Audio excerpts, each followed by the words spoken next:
On today's Newsmakers, real-life exorcisms, end times prophecy, and a Columbine survivor speaks out. That and more coming up.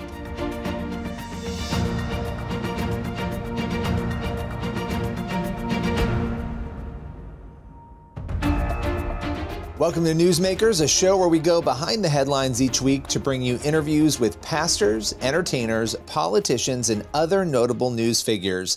On today's Newsmakers, we begin with a look at Bible prophecy. Make no doubt about it, wars, rumors of wars, famines, earthquakes, Middle Eastern chaos, the list goes on. Some people out there are wondering if we're watching Bible prophecy unfold right before our eyes. We are going to welcome today Jeff Kinley to the show. He's an author who tackles these issues regularly. With no further ado, let's welcome Jeff to Newsmakers. All right, so as we're recording this, there was an earthquake in New York City. We've got chaos going on in the Middle East. I mean, there's a lot happening in the world.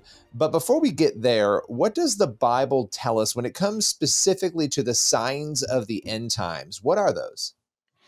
Well, Jesus in Matthew 24 lists a ton of signs that will precursor his second coming. And it basically mirrors the book of Revelation, the first half of Revelation. And in those signs, you have, Billy, things like wars, you have rumors of wars, you have famines, yes, earthquakes.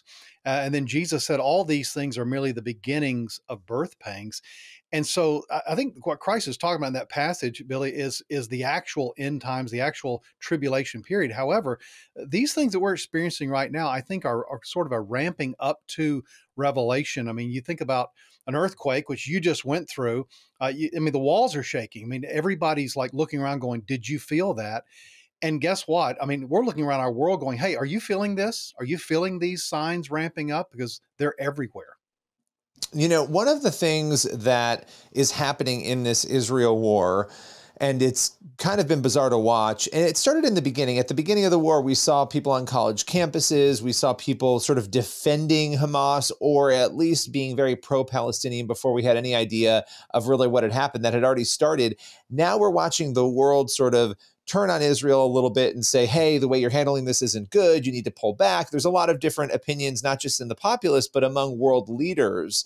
And I know we have to be careful with how we talk about that, but how does that sort of fit in with what we might see in Scripture, maybe in books like Ezekiel? Is there anything, in prophecy that might align with maybe some of what we're watching right now?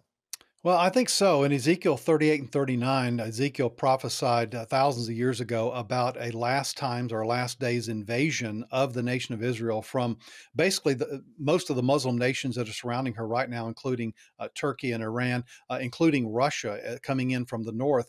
And so we know that invasion is going to happen. It's going to happen in the latter days when Israel is feeling secure in the land. Obviously, she's not feeling secure right now. But I think the pieces of the chessboard are being put into place with Iran, with Turkey, with Iraq, with Russia even coming south with assets in Syria. And these proxies, Hamas and Hezbollah of Iran, are just simply kind of paving the way, if you will. If nothing else, Billy, stirring up dust in the region to get the sentiment to go against Israel. It's been well said that if Hamas laid down their weapons today, there'd just be peace in the land. But if Israel laid down her weapons, she'd be eradicated and wiped off the face of the earth, because that's their stated goal. And so, yeah, there's been a lot of protests against Israel, people saying that they don't have the right really to defend themselves. But it's hard for us, I think, as Westerners to wrap our mind around the fact that if you're a people group, if you're a nation, you're a tiny nation, smaller than the state of New Jersey, you're simply trying just to keep yourself alive. And these threats to peace, these threats to her very existence, I think are what justify her being able to fight this war. Well, final question for you here, and I appreciate you breaking this all down and helping people understand. You have a couple of books that I want to focus on briefly here. One is God's Grand Finale, Wrath, Grace, and Glory in Earth's Last Days. That book, you deal with Revelation and a really powerful text that people can grab and read. What can you tell us? I don't want to spoil it, because I know when a book is a little ways off, but The End of the World According to Jesus of Nazareth, that one is coming out, and it deals with a lot of what we're talking about here. What could you kind of tell us as a little preview for that book? Yeah, basically, if you want to know what happens in the end times, why not just go to the very one who's in charge of it? That's Christ Himself. And so, this book, the Gospel, excuse me, the End of the World according to Jesus of Nazareth, basically helps us see through the eyes of Jesus what the end times are going to be like. So he details it in great specificity, and it's a very exciting narrative. And it's answer to the question when his disciples said, "When you coming back? What's the sign of your return?" He says, "Watch this," and he gives them this whole Olivet discourse. So that's what the book's about. Well, very good. And people can go and check that out and also grab a copy of God's Grand Finale, which has been out for a while now. It's a great book. Jeff, as always, appreciate your time today. Billy, thank you so much. You can get Kinley's books, God's Grand Finale, and the soon-to-release The End of the World According to Jesus of Nazareth, wherever books are sold. We'll be right back in just a moment with more Newsmakers.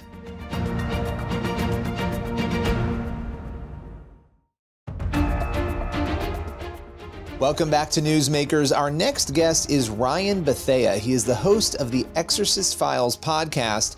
Now, Ryan tells life stories, real life stories of demonic possession and healing, and he's gearing up for the second season of his podcast. Again, it's the Exorcist Files. And so with no further ado, let's welcome Ryan to Newsmakers.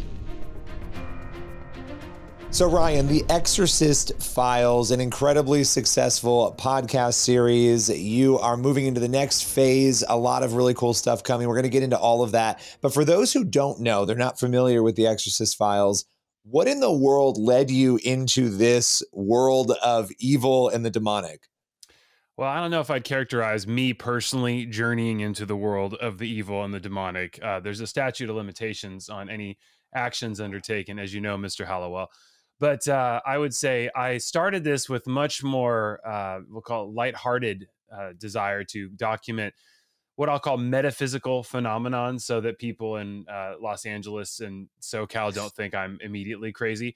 I've always been fascinated with just the idea of like, what are those crazy coincidences or miraculous answers to prayer, or even just healings? Like, it's rare. Like, I don't want to mislead people to thinking that like I've seen hundreds of people healed of crazy things, but you know, there's a lot of cool things going on that can't be explained in our world. And that was, you know, my sort of pillars are just what's real and what's ridiculous. And those two kind of fit that.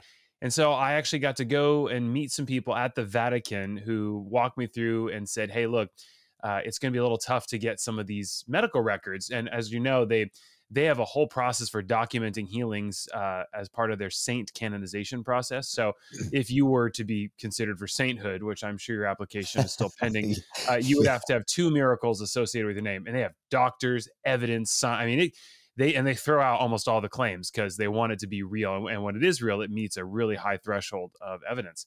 And that was awesome. But unfortunately, you know, medical records are understandably, and frankly, it's good that they're hard to access, right? And so the individual I was working with said, you know what, I want to introduce you to, in the meantime, to a guy who we send sort of many of our top most difficult cases for in spiritual warfare. And of course, my producer hat went, interesting, I should talk to him. Needless to say, I met an exorcist, and you have to ask him to tell you a few stories. And after that, I said, I think we have a show here. And here we are.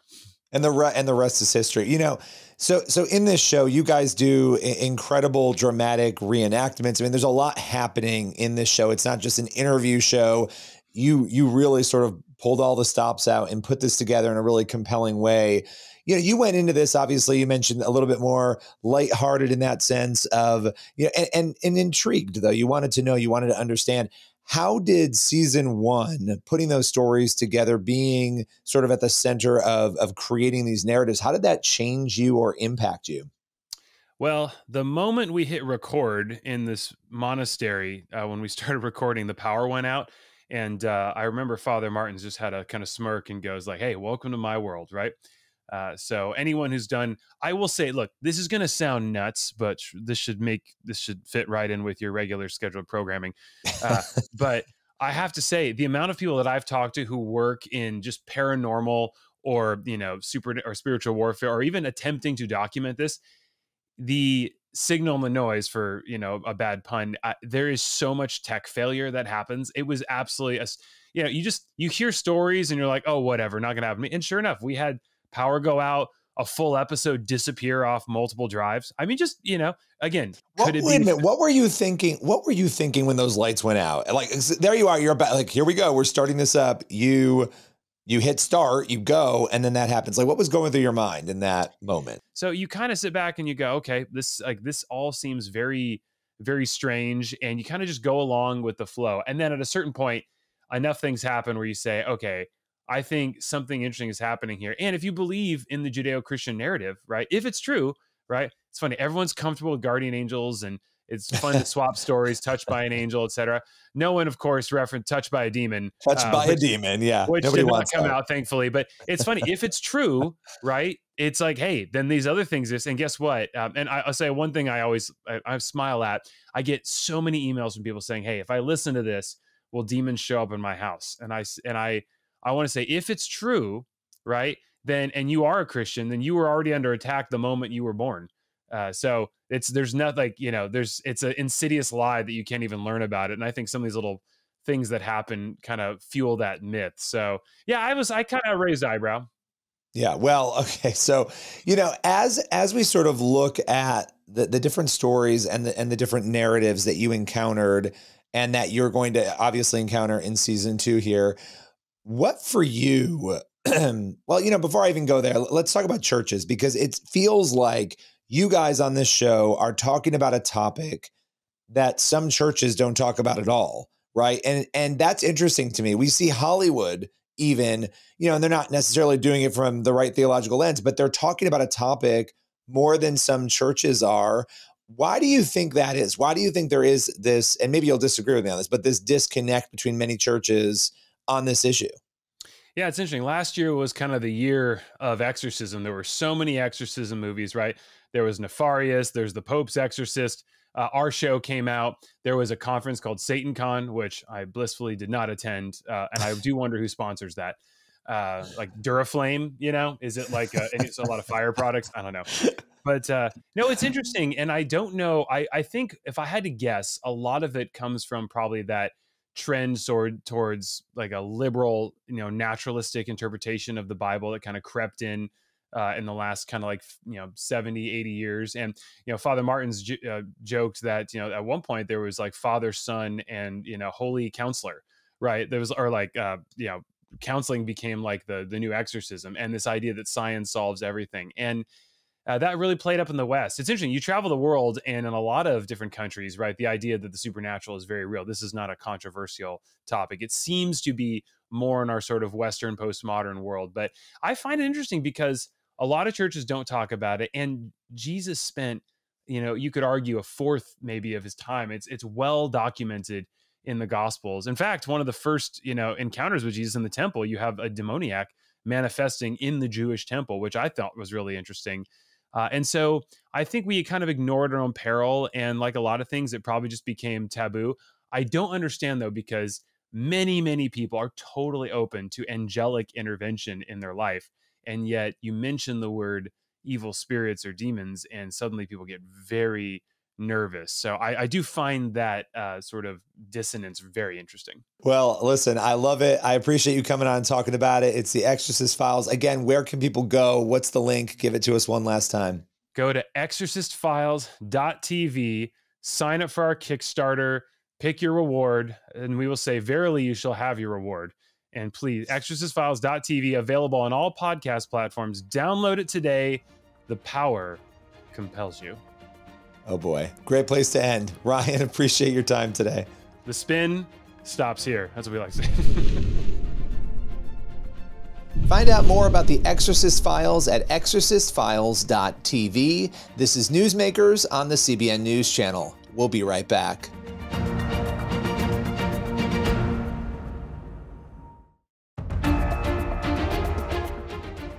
Welcome back to Newsmakers on the CBN News Channel. For our final segment, we're sitting down with Columbine survivor Craig Scott. Now, Craig is going to be talking about the 25th anniversary of Columbine, which just passed. He'll also take us through his experience that day. With no further ado, here is Craig Scott. Craig Scott, we are at the 25th anniversary now of Columbine, an event that you survived, that you went through, and that you very beautifully over the years have spoken about sharing your experience, your sister's life story, and so much more. Thanks for joining me today. Absolutely, Billy. Great to be on with you. So I want to start just as we're at this marker, 25 years. I imagine in a lot of ways you can't imagine or believe how fast that time has gone by. What's going through your heart and your mind as we've hit this anniversary here?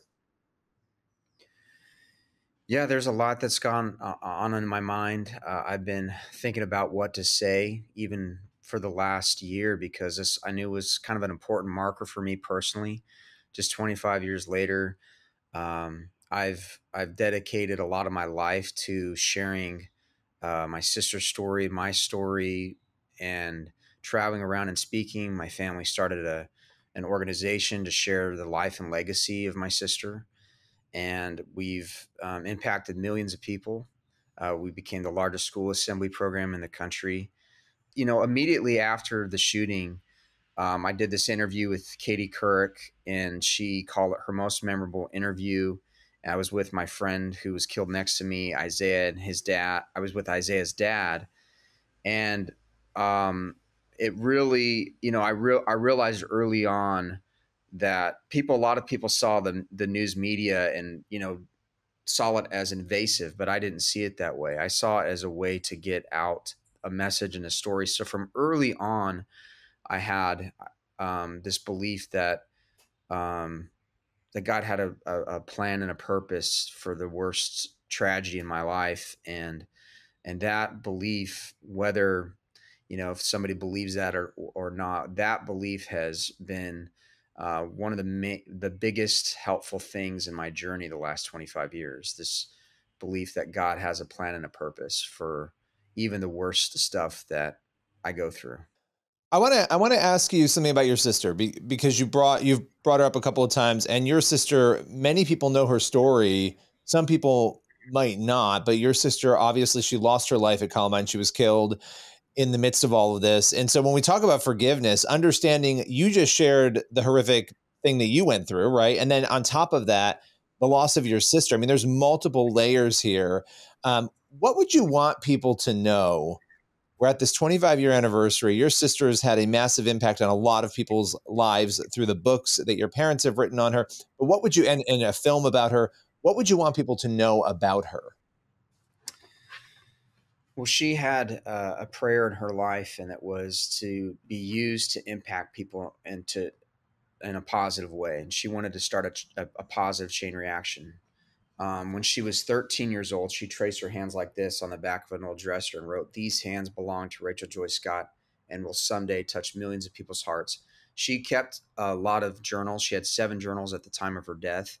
And she's become like a modern day Anne Frank. There's thousands of kids every year that do book reports on her.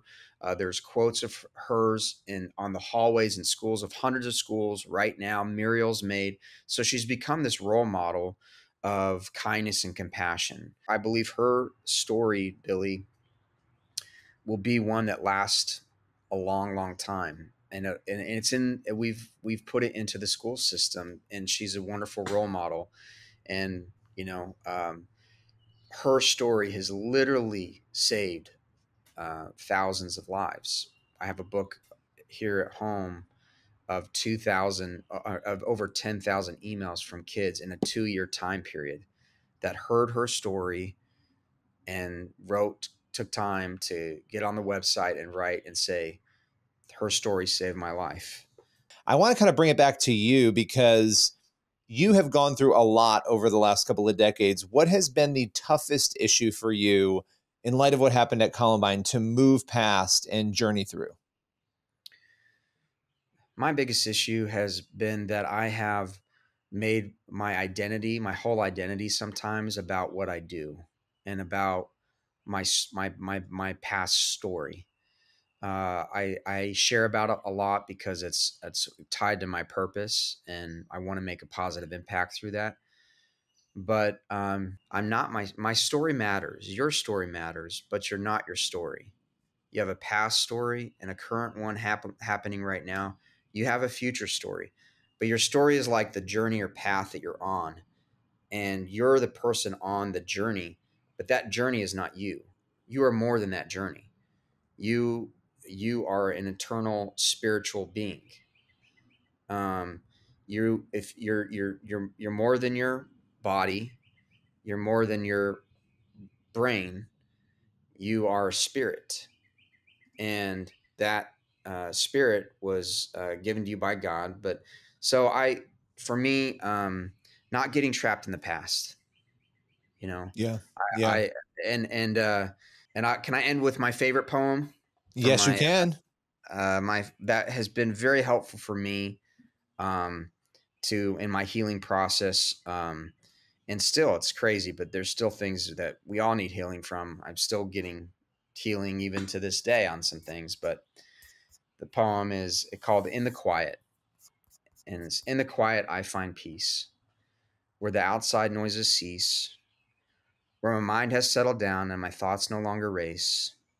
In the chambers of my spirit, I have found a secret place. There the unseen things embrace me, the invisible that's real, and we there enjoy the treasure that activity would steal. Hear the whisper of the poets who have beckoned us to know of that inner sanctuary where we seldom ever go. In the quiet of our being, creativity is born, and it rises to the surface to a world that's hurt and torn. Deep within me, love replaces all the anger and the fear. In the stillness is a knowing who I am and why I'm here. Well, Craig, I find you inspiring, and I appreciate you taking the time and joining us today. We'll have you back again sometime soon. Thank you, Billy. Love you, man. Find out more about Craig and opportunities to bring him to your community at craigscott.org. We'll be right back in just a moment with more Newsmakers.